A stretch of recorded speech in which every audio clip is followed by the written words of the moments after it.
Okay, I started coaching in the outback of Australia in Mount Isa. Went to be Queensland Director of Coaching and then moved to the Australian Institute of Sport in Canberra. Moved from here to Hong Kong for 4 to 5 years. I came back, was recruited back to be the youth coach preparing for the Sydney Olympics. And then I've moved on to Britain for 10 years, and now I'm back doing high performance consulting with a few different corporations, mainly at corporate level, but also at sporting level as well. I made a decision that I wanted to be out of my comfort zones, that I didn't want to stagnate in coaching or personal development.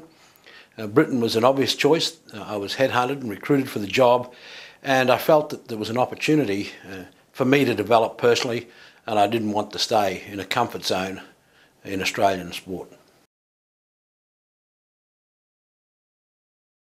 I've been lucky. I've worked with personal tutors for myself. From the performance side of swimming, I've had great work with people who are supportive in terms of physiotherapy, psychology, all the sciences and support biomechanists.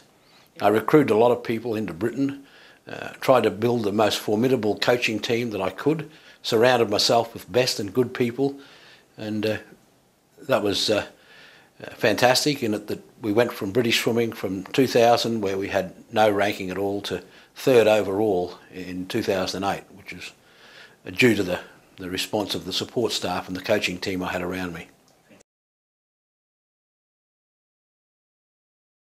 I think that the passion, the enthusiasm for the task, ability to set standards, not compromise those standards, to be driven with process, but also have a very good outcome, know where you are, know where you want to go, have a gap analysis done and know the steps along the way you've got to achieve to reach that, and have an unwillingness to compromise on that journey.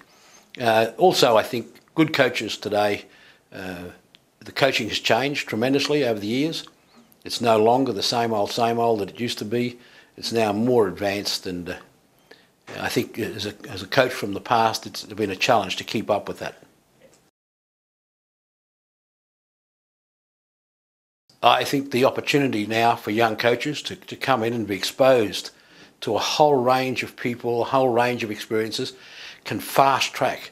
In the old days, it was 6 to 8 years where you had one solution for any given problem that may or may not work. 6 to 8 years in the coaching game to have half a dozen solutions that would work for any problem, to then follow on to 6 to 8 years where you didn't have any problems because you saw them coming and solved them before you got there, and then your last 6 to 8 years of coaching where you created problems to teach lessons.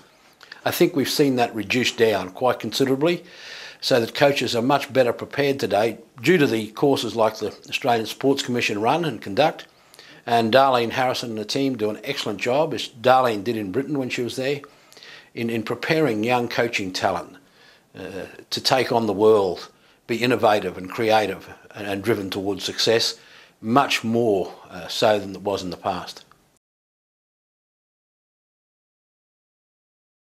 Love what you do what you love, and always deliver more than is expected and deliver it on time. And the way to do that is to make sure you have a good understanding of psychology when you deal with athletes in today's world. And I'd suggest to do a psychology module so that you can get into the hearts and minds of the people you work with and also your opposition.